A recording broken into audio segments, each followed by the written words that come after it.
Halo guys, selamat datang di segmen pertama Ruang Kristi, Ruang Kreatif dan Inspiratif bersama saya Vida. Kali ini kita bakal ngebahas hal yang lagi rame banget di sosial media bersama bintang tamu kita. Kali ini ada Bang Aris. Selamat datang Bang Aris. Ya, Assalamualaikum warahmatullahi wabarakatuh. Waalaikumsalam warahmatullahi wabarakatuh. Sebelumnya perkenalkan diri dulu Bang Aris ke penonton. Ya, nama saya Aris. Kebetulan saya aktif mengelola digital marketing sebuah travel di Jakarta, dan kami berada dalam satu grup ya, bukan travel doang. Jadi kita ini satu holding dengan nama Seven Sky, dan untuk travelnya itu kita ada Travel Arfa Tours dan Asafir. Itu beda segmen. Jadi segmented-nya itu Arfa Tours ke B2C, Asafir Indonesia itu B2B. B2B. Ya, Seven Sky itu holding, jadi lebih mengelola paket, tiket, hotel, itu yang disebut dalam urutan namanya landing agreement (LA). Itu yang sekarang yang nanti akan kita bahas ya. Oh iya. Lebih fokus di situ. Oke.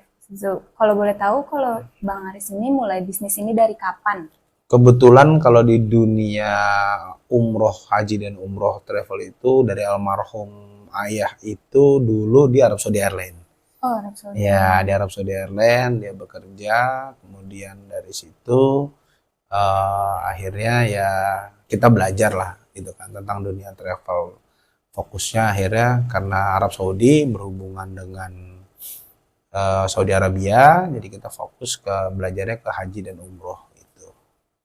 Ngomongin paket yang tadi Bang Aris jelasin tuh, itu boleh nggak diceritain di secara rincinya itu satu persatu bagaimana? Iya, jadi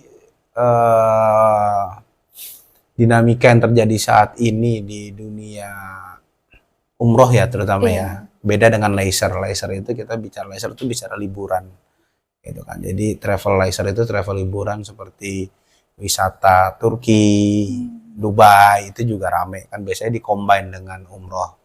Jadi liburan wisata atau wisata ibadah disebutnya. Kenapa dunia travel ini jadi begitu viral dan rame, terutama adanya penipuan? Sebenarnya itu adalah oknum, gitu. Jadi oknum yang memang mempunyai kesempatan untuk melakukan hal itu, karena ekosistem dunia umroh itu sendiri pun semuanya masih, kalau kita bicara sistem, masih konvensional. Mulai dari order tiket, pembelian tiket dari airline itu dijualnya masih dengan sistem WhatsApp, gitu. Masih semuanya dengan belum go to digital. Ditambah 2 tahun kemarin COVID, umroh ini tidak ada pergerakan kan. Saudi ditutup setahun dan tidak bisa umroh, dan akhirnya berkumpul semua di waktu yang sama. Bukan dari Indonesia doang, tapi juga dari beberapa negara yang memang mayoritas Muslim, dan beberapa negara yang memang banyak umat Muslimnya, dan umat Muslim dari negara lain pun akhirnya kuotanya itu berkumpul di satu tempat dengan momen yang bersama.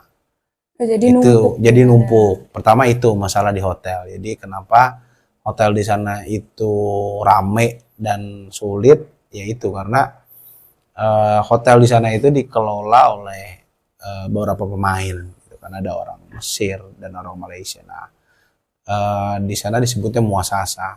Muasasa itu juga mungkin kaget ya dengan animo yang begitu besarnya,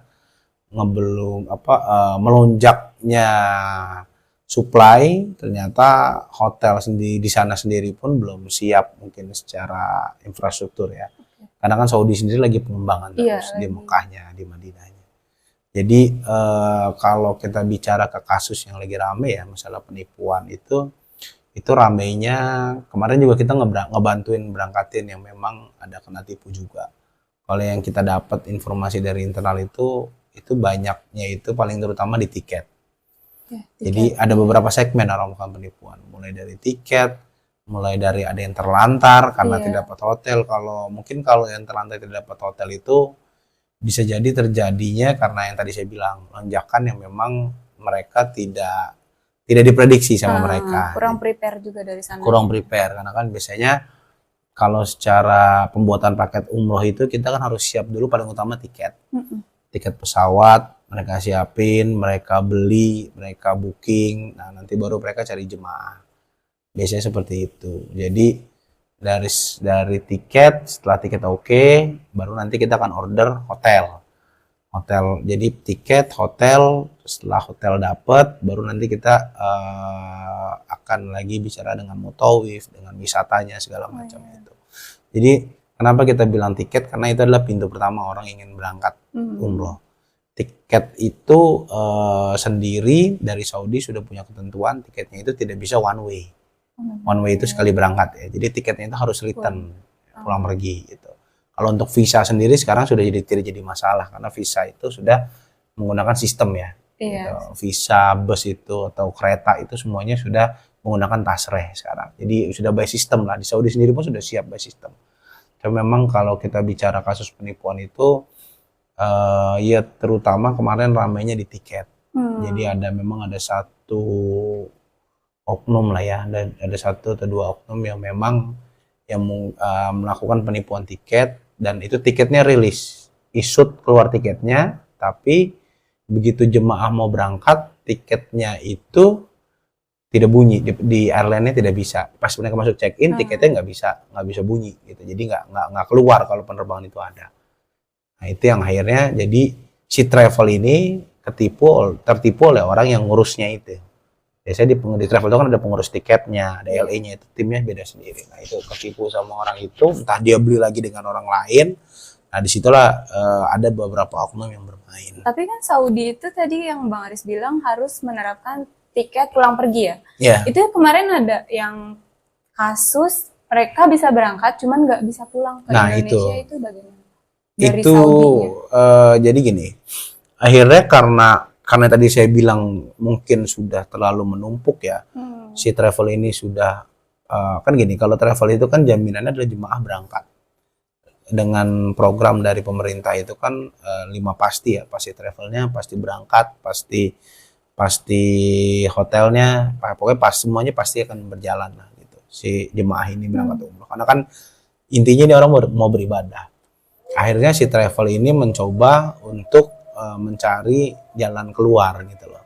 Jadi deh gue berangkatin dulu nih gitu dengan menggunakan tiket one way. Entah dia mendapat link dari mana, akhirnya dia berangkat tiket one way. Tapi dia lupa tiket pulang ini bagaimana gitu. Biasanya mereka ya akhirnya si travel ini karena duitnya udah habis. Mungkin waktu dia beli tiket return itu harganya 10 gitu sudah, atau misalnya beli tiket return harganya 10. Sedangkan untung dia itu paling hanya 20, sedangkan harus beli tiket lagi kan.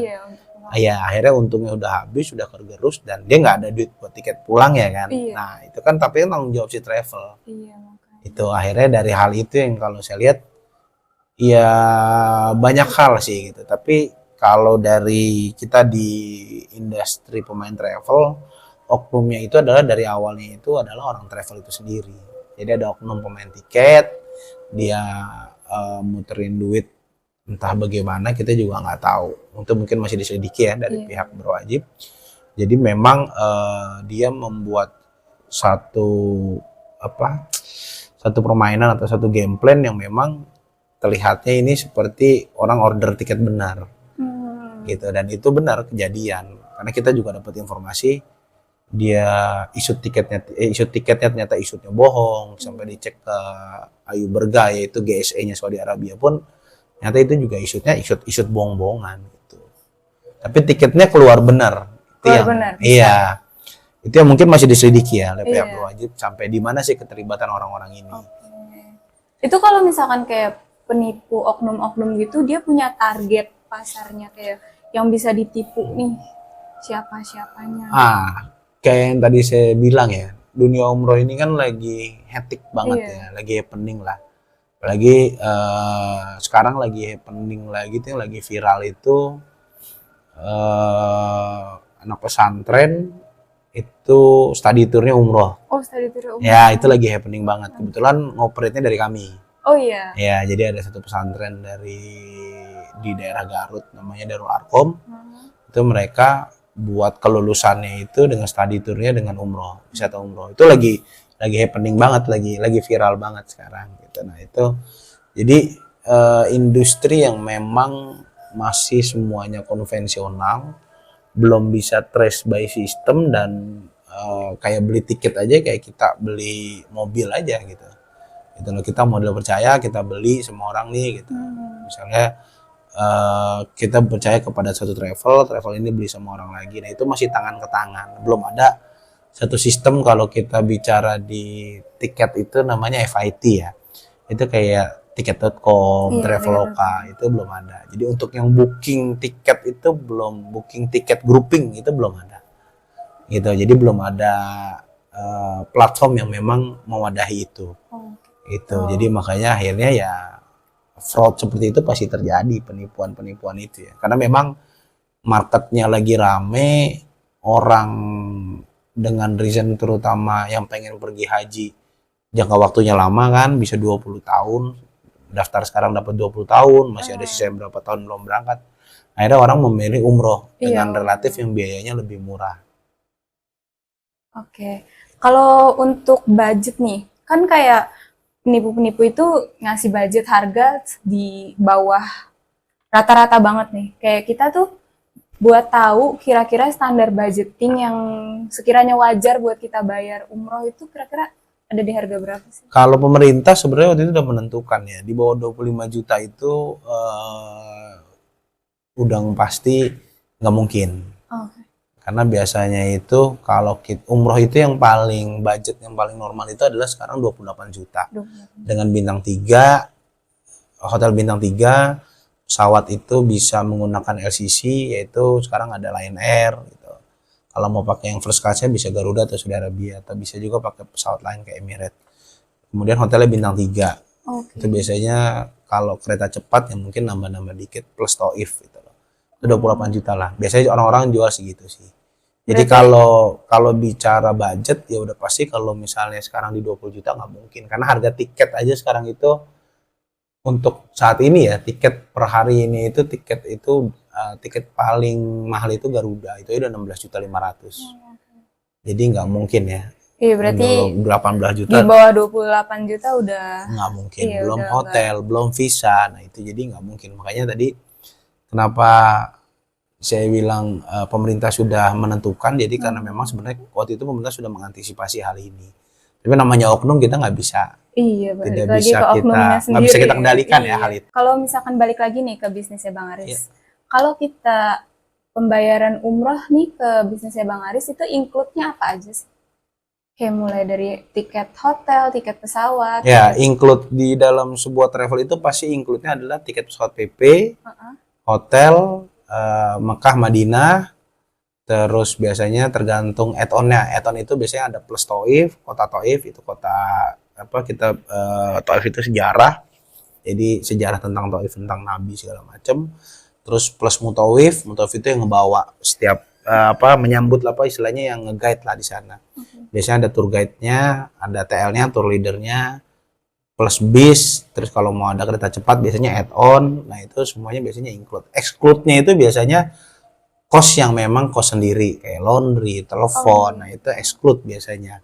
Kemudian exclude lagi itu contohnya kalau kayak perlengkapan umroh. Perlengkapan umroh itu ada cost-nya sendiri biasanya. Ada yang dimasukkan include, ada yang cost sendiri, tergantung travelnya. Oh iya, balik lagi. Jadi cost itu biasanya tergantung dari packaging yang dibuat oleh setiap travel. Tapi exclude biasanya itu pengurusan paspor, itu exclude. Kemudian tadi ya laundry, cost pribadi segala macam. Terus kalau misalnya mau kasih tips lebih ke si mutawifnya itu juga exclude, terserah. Atau mau city tour sendiri ya itu exclude jatuhnya. Kalau bisnisnya Bang Aris ini kan yang kemarin pandemi itu kan lumayan mengalami masa kritis atau enggak? Iya, untuk semua travel pasti semuanya mengalami masa kritis. Itu gimana sih biar bisnisnya tuh tetap ada dan berjalan sampai sekarang? Ya akhirnya beberapa pemilik travel ya pinter-pinter mengelola cash flow sih. Cash flow dari si travelnya gitu. Jadi mengelola cash flow-nya, karena kan travel itu misalnya ada keuntungan dari 2-3 tahun sebelum Covid gimana? Balik lagi ke pertanyaan tadi nih Bang, menurut Abang yang pemerintah untuk mengatasi pencegahan penipuan ini? Ya kalau dari pemerintah yang tadi saya bilang ya itu kan setiap travel itu mempunyai izin. Izin disebutnya PPIU atau izin umrah yang memang dikeluarkan oleh Kemenak.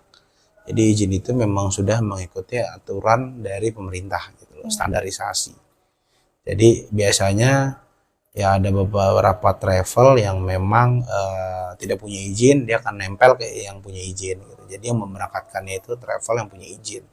Kayak tadi saya bilang ke Vida juga, kan biasanya orang itu kalau mau travel mau umroh itu kan ada kartunya. Nah, itu pakai Sisko Patuh. Jadi nanti ada lambang travelnya nempel gitu. Jadi sebenarnya penipuan ini di luar dari kendali pemerintah juga, karena terjadinya bukannya dari sistem kayak waktu first travel itu kan sistem orang nabung kan, itu kan ponzi, skema yang memang terjadi adanya karena memang transaksionalnya. Di sini bukan dari transaksionalnya terjadi, tapi dari produknya. Dari produk tuh dari si pembelian tiketnya, dari back endnya lah bahasanya, dari pembelian tiketnya, dari hotelnya entah mungkin. Nah, itu ada beberapa hal itu yang akhirnya jadi kesempatan si oknum-oknum ini Itu dia kok bisa lolos dari izin pemerintah, dia nggak megang izin atau gimana jadi bisa? Sebenarnya biasanya kalau kita runut mungkin polisi lebih mengerti ya, atau pihak yang berwajib lebih mengerti. Mungkin mereka punya izin, kayak tadi saya bilang, mereka mungkin tertipunya karena di back end-nya mereka salah beli ke orang yang salah gitu. Jadi oknumnya itu bukan di pihak travel sih yang bawa pengelolanya ini mungkin gitu, karena memang mungkin duitnya dia sudah muter kemana-mana, akhirnya jadi dia udah bingung juga kan, akhirnya mau nggak mau dia melakukan hal itu. Mungkin bisa jadi seperti itu, karena saya juga tidak terlalu mendalami hal itu ya di situ ya gitu, karena kita juga melihatnya dari berita, oh gini ceritanya gini gitu. Tapi yang kita tahu dari informasi di semua pemain travel, memang awalnya itu ada penipuan tiket di situ. Tiket yang tadi saya bilang orang tidak bisa berangkat, beli tiket return ternyata dapatnya one way. Nah itu. Jadi memang ada tiket harganya murah. Nah itu udah penipuan lah. Pokoknya ya untuk edukasi juga, kalau mau umroh kita boleh cari yang murah gitu. Tapi kita harus perhatikan juga travelnya gimana. Makanya kita harus datang ke kantornya. Terus pemilik travelnya tuh seperti apa, basicnya, backgroundnya. Jadi orang itu punya feel kan, pasti kan, merasa nyaman. Oh iya nih, oke nih saya cocok nih, nah baru berangkat. Jangan melihat harga murah dengan harga 20 juta. Nah itu karena bisa jadi ya benar berangkat, tapi kan kepuasan pelanggannya kita nggak tahu setelah mereka berangkat. Itu balik lagi ke ini, jangan kemakan promo. Iya, banyak jangan makan promo lah gitu. Karena memang banyak promo yang ngasih harga murah, tapi ya bisa jadi ya kualitasnya murahan, dan juga nggak tentu juga sih, tergantung dari si pemilik travel. Pertanyaan terakhir nih Bang, kok jangka waktu buat umroh atau haji tuh bisa sampai 10-20 tahun? Jadi kalau jangka waktu itu, kita bicara jangka waktu itu jangka waktu haji. Oh haji. Ya, haji resmi itu, haji kuota pemerintah itu jangka waktunya 20 tahun. Nah itu mungkin kapasitasnya nanti ya pihak pemerintah yang memberitahu bagaimana aturannya seperti apa, karena kenapa bisa sampai 20 tahun. Kalau untuk umroh itu tidak ada kuotanya, jadi orang kapanpun bisa berangkat. Mungkin waktu COVID kemarin itu ada dikuotakan oleh pemerintah Saudi, yang masuk ke Saudi itu dibatasi. Kalau sekarang limitnya sudah tidak. Tapi kan kalau untuk kurs rupiah itu 20 tahun ke depan mungkin bakal naik itu nggak ngaruh. Kalau itu pasti biasanya dari pemerintah mengikuti kurs yang berjalan. Gitu. Jadi biasanya pemerintah itu kan sudah kerjasama ya, G2G, Indonesia dengan Saudi itu untuk bicara produk haji. Gitu. Kalau kita bicara umroh yang lagi rame dan penipuan tentang umroh kemarin ini, yaitu beda hal dengan haji gitu. Karena secara musim umroh itu 10 bulan, hajinya itu 2 bulan gitu.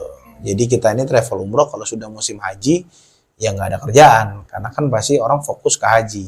Dan secara visa pun tidak bisa, visanya itu ya visa umroh nggak bisa masuk di musim haji. Nah tuh teman-teman, kalau misalkan buat mau pesan tiket umroh atau buat keluarga itu bisa di travel ya Bang Aris. Boleh. Apa nama travelnya Bang? Arfa Tours. Ada website atau Instagram? Ada, websitenya www.arfatravel.com. Arfatravel. Ya, Instagramnya arfatours.id. Oke, makasih banyak buat Bang Aris sudah nyempetin waktunya datang ke sini. Makasih juga buat teman-teman yang udah nonton. Ditunggu podcast-podcast selanjutnya yang gak kalah menarik dari sekarang tentunya di channel kita. Jangan lupa like, comment, dan subscribe. Terima kasih. Assalamualaikum warahmatullahi wabarakatuh. Waalaikumsalam.